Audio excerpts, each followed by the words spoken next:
Hello everyone. Financial statement जब शुरू किया था हम लोगों ने चैप्टर, उस समय बताया था आपको कि फाइनेंशियल स्टेटमेंट में 3 को शामिल करते हैं, जिसमें कि 2 अकाउंट है और एक स्टेटमेंट है। तो 2 अकाउंट कौन कौन से? तो पहला ट्रेडिंग अकाउंट, दूसरा प्रॉफिट एंड लॉस अकाउंट और तीसरा एक स्टेटमेंट है जिसे बोलते हैं बैलेंस शीट। तो ट्रेडिंग अकाउंट हम लोगों ने बनाना सीख लिया, प्रॉफिट एंड लॉस अकाउंट भी बनाना हम लोगों ने सीख लिया, और आज हम लोग बैलेंस शीट को समझते हैं। तो सबसे पहले ये समझते हैं कि बैलेंस शीट है क्या। तो बैलेंस शीट किसी भी बिजनेस के, किसी भी फर्म के फाइनेंशियल पोजीशन को बताता है। वो बताता है कि बिजनेस में क्या सारे एसेट्स हैं और बिजनेस पर क्या सारे लायबिलिटीज हैं जो उसे चुकाने हैं। तो इसका जो फॉर्मेट होता है इस बैलेंस शीट का, ये 2 तरह से बनता है। पहला इन ऑर्डर ऑफ परमानेंस और दूसरा इन ऑर्डर ऑफ लिक्विडिटी। तो इन दोनों ही तरीके से हम लोग बैलेंस शीट के फॉर्मेट को पहले समझते हैं। तो पहले हम लोग बनाते हैं इन ऑर्डर ऑफ परमानेंट। क्या फॉर्मेट होगा बैलेंस शीट का? तो सबसे पहले तो भाई ये स्टेटमेंट है, इसमें कोई डेबिट क्रेडिट नहीं होना है। डेबिट क्रेडिट कहां होता है? अकाउंट में होता है। ये तो स्टेटमेंट है। तो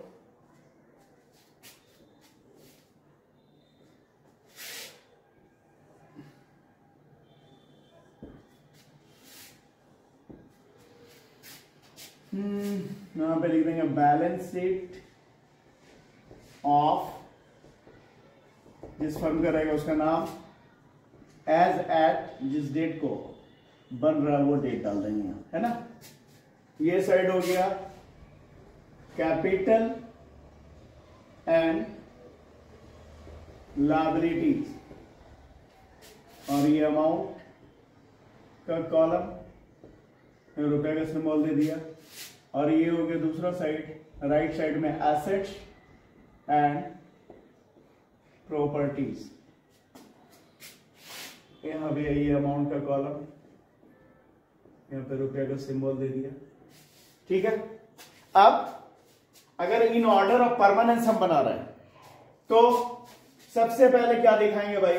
तो दिखाएंगे कैपिटल का बैलेंस। कैपिटल में क्या? तो सबसे पहले जो ओपनिंग बैलेंस है कैपिटल का वो दिखा देंगे यहां पे। इसके साथ में अगर नेट प्रॉफिट हुआ बिजनेस में तो उसे जोड़ेंगे, ऐड नेट प्रॉफिट। और अगर नेट लॉस हुआ है तो उसे घटाएंगे, लेस नेट लॉस, उसे घटाएंगे। या प्रॉफिट या लॉस दोनों में से कोई एक ही चीज होगा ना। तो जो अगर प्रॉफिट हुआ तो जोड़ देंगे, अगर लॉस हुआ तो घटा देंगे। उसके बाद जो आएगा उसमें से हम ड्राइंग्स को घटाएंगे, यानी पर्सनल यूज के लिए जो भी पैसा निकाला है ड्राइंग्स, उसे घटाएंगे। उसके बाद जो बैलेंस आएगा उसे हम लिखेंगे। ये कैपिटल हो गया। उसके बाद बारी आएगी लॉन्ग टर्म लायबिलिटीज की।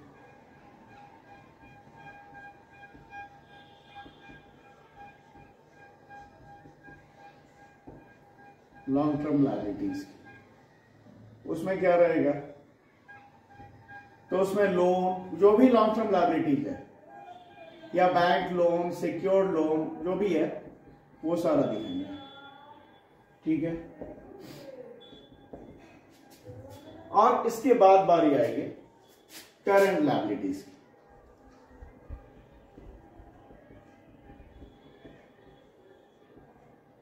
करंट लायबिलिटीज, इसमें क्या? तो सन्ड्री क्रेडिटर्स,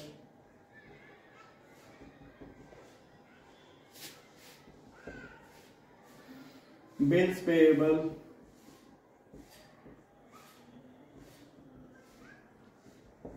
बैंक ओवरड्राफ्ट,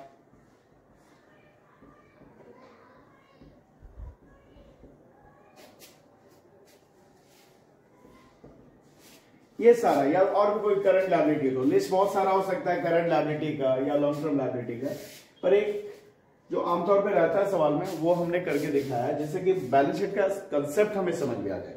तो ये रहता है इस तरफ और उसके यहाँ टोटल किया जाता है ना। और इस तरफ क्या करते हैं, पहले दिखा देते हैं फिक्स्ड एसेट्स, फिक्स्ड एसेट्स, जिसमें क्या दिखा देंगे भाई, तो गुडविल दिखा दिया। गुडविल दिखाने के बाद में land and building,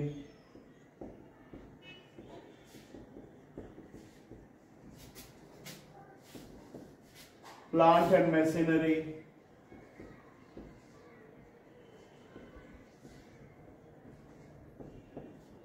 furniture and fixture,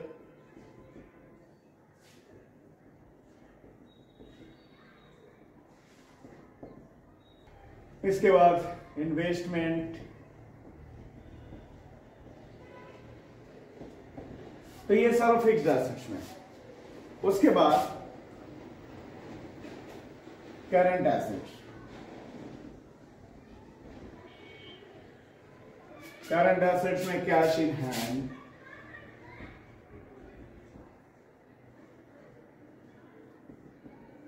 cash at bank,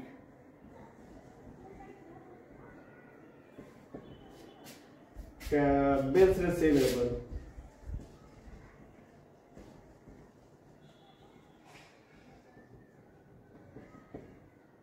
sundry debtors,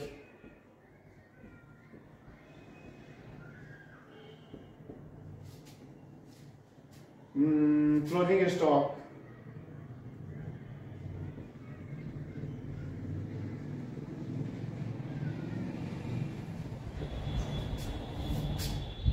ये सारा दिखाया जाता है करंट एसेट्स में। मतलब कि अगर परमानेंस के बेसिस पे, अच्छा एक बात ध्यान रखना कि बैलेंस शीट का दोनों तरफ का जो टोटल होता है वो इक्वल होता है, एक समान आएगा, है ना। जितना टोटल इधर आएगा उतना ही टोटल इधर आएगा, दोनों तरफ बराबर होता है, ठीक है। तो जब हम परमानेंस के बेसिस पे बैलेंस शीट बना रहे हैं तो देख रहे हैं कि जो भी सारा कैपिटल सबसे पहले, उसके जितने भी लॉन्ग टर्म लायबिलिटीज है उन्हें पहले दिखाएंगे लायबिलिटी साइड में, और फिर जाकर के करंट लायबिलिटीज को दिखाएंगे, और एसेट साइड में जो सारे फिक्स्ड एसेट्स हैं उसे पहले दिखाएंगे और करंट एसेट्स को बाद में दिखाएंगे। और अगर इसे इन ऑर्डर ऑफ लिक्विडिटी बनाएंगे तो उस स्थिति में उल्टा हो जाएगा, मतलब कि ये करंट लायबिलिटी पहले हो जाएगा और फिर लॉन्ग टर्म लायबिलिटी और सबसे नीचे कैपिटल दिखाया जाएगा। और इस तरफ एसेट साइड में करंट एसेट्स को पहले दिखाएंगे और फिक्स्ड एसेट्स को बाद में दिखाएंगे। देख लेते हैं उसे भी। तो अगर इन ऑर्डर ऑफ लिक्विडिटी हम लोग बनाते हैं बैलेंस शीट तो ये इस तरह से हो जाएगा।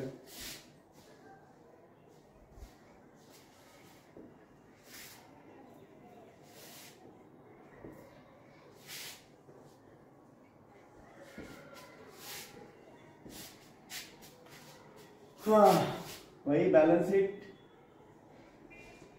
ऑफ जो फर्म है वो एज एट जो डेट है वो डेट डाल देंगे, है ना। क्या हो गया, capital and liabilities, amount, asset and properties, amount, ठीक है। अब इसमें क्या कर रहे हैं, अब इन ऑर्डर ऑफ लिक्विडिटी बना रहे हैं। तो उस स्थिति में क्या करेंगे, सबसे पहले यहां पे रहेगा current liabilities,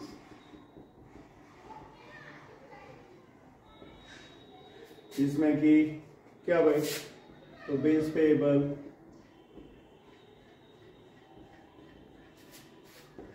creditor, bank overdraft,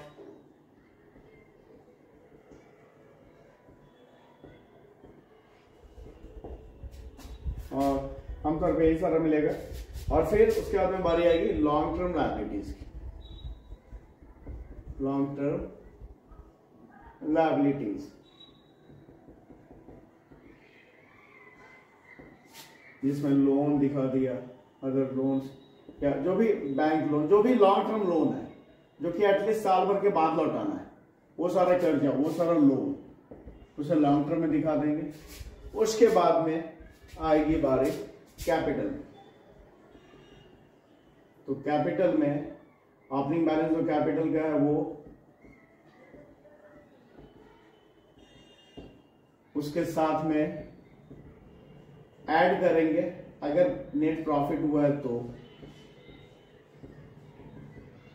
उसे ऐड करेंगे, और अगर लॉस हुआ है तो उसे लेस करेंगे, लेस नेट लॉस। और फिर जो आएगा उसमें अगर ड्राइंग्स हुआ है तो उस ड्राइंग्स को घटाएंगे। ये तो हो गया लायबिलिटी साइड में, लेफ्ट साइड में, और इस तरह से दिखा देंगे। और एसेट साइड में क्या करेंगे, इन ऑर्डर ऑफ परमानेंस पहले फिक्स्ड एसेट दिखाते थे, पर यहां पे इन ऑर्डर ऑफ लिक्विडिटी करेंगे तो पहले करंट एसेट दिखाएंगे फिर फिक्स्ड एसेट दिखाएंगे। तो करंट एसेट्स, इसमें cash in hand, cash at bank,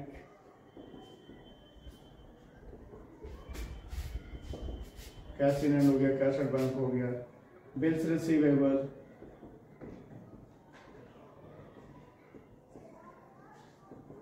उसके बाद में डेटर, उसके बाद में closing stock,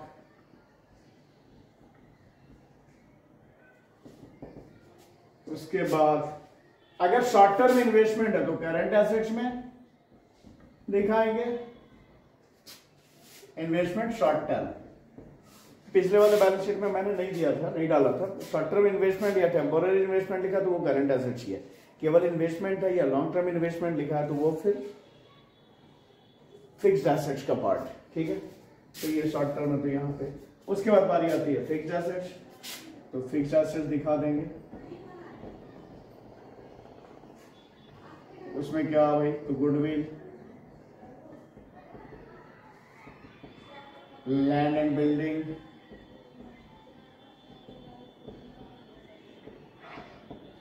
plant and machinery,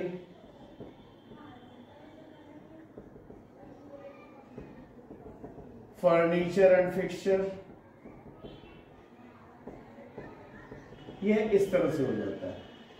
तो ये दो तरीका है बैलेंस शीट को बनाने का, in order of permanence, in order of liquidity. तो ये हम लोगों ने देखा। अब एक सवाल हम लोग बैलेंस शीट पे बेस्ड एक सवाल बनाकर देखते हैं। अब ये सवाल है, इसका हम लोग बैलेंस शीट बनाते हैं और हम लोग जो बनाएंगे इन ऑर्डर ऑफ परमानेंस जो बैलेंस शीट बनता है उसी तरह से बना के देख लेते हैं, ठीक है। तो सबसे पहले तो भाई फॉर्मेट,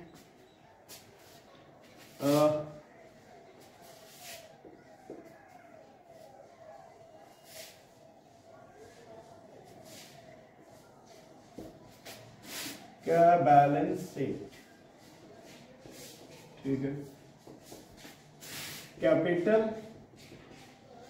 एंड लायबिलिटीज, अमाउंट, रुपये का सिंबल, और इधर एसेट्स एंड प्रॉपर्टीज, अमाउंट यहां दे दिया, रुपये का सिंबल, ठीक है।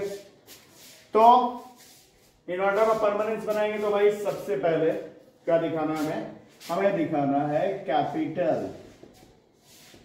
कैपिटल में जो ओपनिंग बैलेंस है, ऐसे नहीं भी रहना है तो चलेगा। कैपिटल में क्या है ओपनिंग बैलेंस कैपिटल का, कैपिटल दिया हुआ था ना, कहीं पे था कहीं पे था, यहाँ पे 4 लाख, ये 4 लाख यहाँ दिखा दिया। इसके साथ में नेट प्रॉफिट है तो जोड़ेंगे, नेट लॉस है तो घटाएंगे। तो यहाँ पे नेट प्रॉफिट है, ऐड करेंगे नेट प्रॉफिट 1,20,000, जोड़कर हो गया 5,20,000। और देखते हैं ड्राइंग्स। अच्छा ड्राइंग्स हो गया, ये तो घटेगा। इनकम टैक्स पेड, ये भी पर्सनल यूज के लिए पैसा खर्च किया गया बिजनेस का, इनकम टैक्स पे किया गया, ठीक है, अपने इनकम पे टैक्स। तो इनकम टैक्स पेड भी कैपिटल से घटेगा। तो ड्राइंग्स को हटाते हैं, लेस ड्राइंग्स, कितना घट गया ड्राइंग्स, तो ड्राइंग्स घट गया 20,000, तो बच गया ये 5 लाख। और फिर इनकम टैक्स भी घटा देंगे, लेस इनकम टैक्स। कितना इनकम टैक्स? 2000, इसे भी घटा दिया तो हो गया हमारा ये 4,98,000, 4,98,000 है ना, 4,98,000 ये हो गया। अब हम यहां पे सारे लॉन्ग टर्म लायबिलिटी को दिखाते हैं। लॉन्ग टर्म लायबिलिटीज, उसमें क्या है? तो लॉन्ग टर्म लायबिलिटीज में क्या है देख लेते हैं। ये long term loan from bank, बस यही एक है लग रहा है। क्या है? Long term loan from bank, ये कितना है? तो ये है हमारा 2 लाख ना, long term loan from bank कितना है? 2 लाख। और अब और कोई लॉन्ग टर्म लायबिलिटीज तो है नहीं। अब दिखाते थे कि देते हैं हम करंट लायबिलिटीज। तो ये हो गया हमारा लॉन्ग टर्म लायबिलिटीज, ये हो गया हमारा कैपिटल, और अब दिखा देते हैं करंट लायबिलिटीज। उसमें क्या किया है? तो करंट लायबिलिटीज में क्या किया भाई? तो इनकम का एडवांस, कमाई हमने एडवांस में ले लिया, ये लायबिलिटी है। Income advance, income received in advance, कितना ये है 4,000 ये दिखा दिया यहाँ पे। उसके बाद में इनकम रिसीव्ड इन, हाँ, बिल्स पेएबल, बिल्स पेएबल ये कितना है? तो ये है 6,000, इसे दिखा दिया। उसके बाद में आते हैं डेटर्स, तो हमारा एसेट्स है बैंक ओवरड्राफ्ट,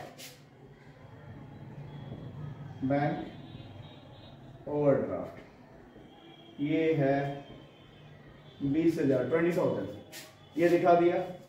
उसके बाद में बैंक ओवरड्राफ्ट के बाद में आते हैं कैपिटल, लैंड, ड्राइंग्स हो गए, नहीं इनकम टैक्स पे तो हो गया, furniture, fixture, accrued income, asset, outstanding expenses, outstanding expenses ये भी लायबिलिटी है, खर्च का बाकी। ये कितना है? ये 2,000 है। भाई हमें एसेट्स और लायबिलिटी का सही से पहचान करने आना चाहिए कि क्या एसेट्स है क्या लायबिलिटीज है, तभी ये बैलेंस शीट बनेगा, है ना। आउटस्टैंडिंग एक्सपेंसेस हो गया 2,000, ये लायबिलिटी था। बेस रिसीवेबल, सन्ड्री क्रेडिटर्स, ये लायबिलिटी है हमारा, सन्ड्री क्रेडिटर्स कितना? 1,98,000।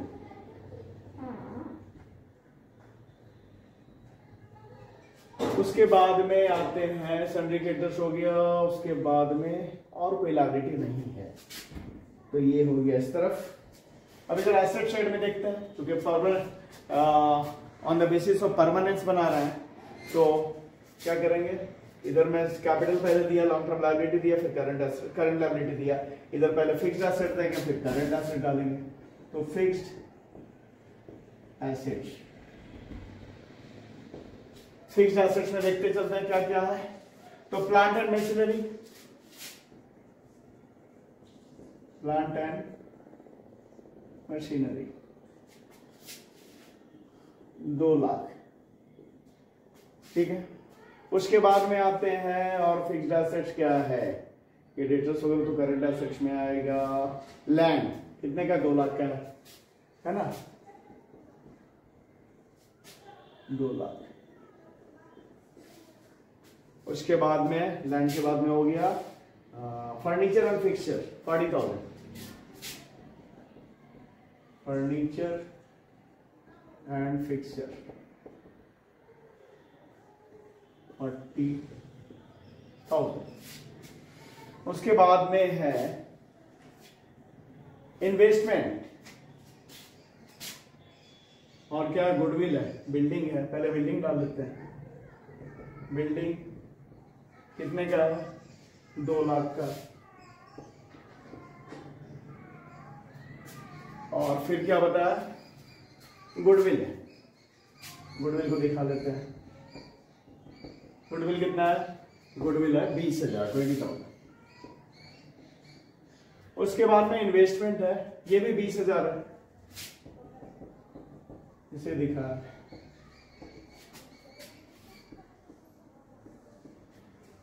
उसके बाद ये सारा फिक्स्ड एसेट्स हो गया। अब हम लोग करंट एसेट्स को दिखाएंगे। तो करंट एसेट्स,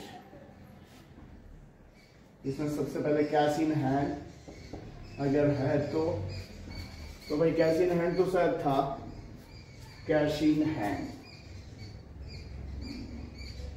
हाँ ये 10,000। उसके बाद में कैश एट बैंक अगर है तो ये कितना है? कैश एट बैंक भी है, हाँ ये 38,000।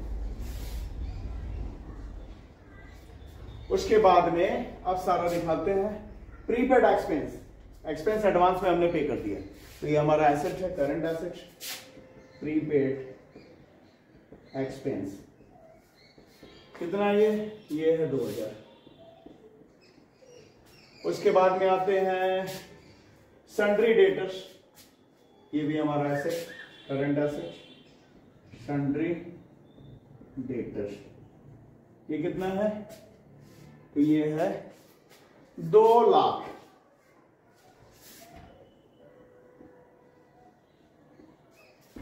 उसके बाद में सन्ड्री डेटर हो गया, हाँ उसका बैंक ऑर्डर तो लायबिलिटी था, लायबिलिटी साइड में दिखा दिया। कैपिटल लैंड हो गया, फिक्स्ड कैश इन हैंड हो गया, इनकम टैक्स पेड तो नहीं, वो नहीं। एक्रूड इनकम, ये करंट एसेट है, कमाई जो हो गई हमें मिली नहीं है अभी, एक्रूड इनकम, ये कितना है? ये है 4,000। और बिल्स रिसीवेबल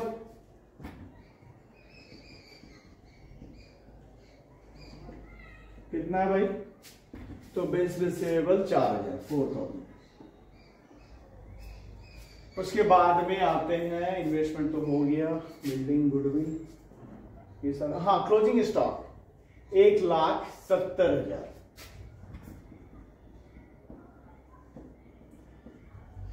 तो ये बन गया अपना बैलेंस शीट। अब हमें देखना है कि दोनों तरफ इसका बराबर आना चाहिए, इक्वल आना चाहिए।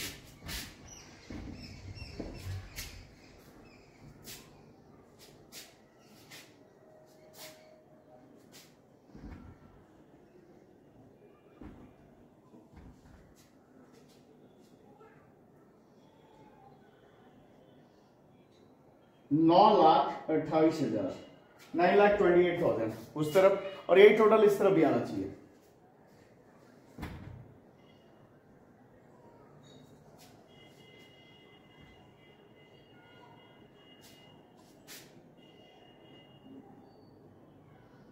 इधर भी आ गया 9,28,000। तो ये बन गया अपना बैलेंस शीट।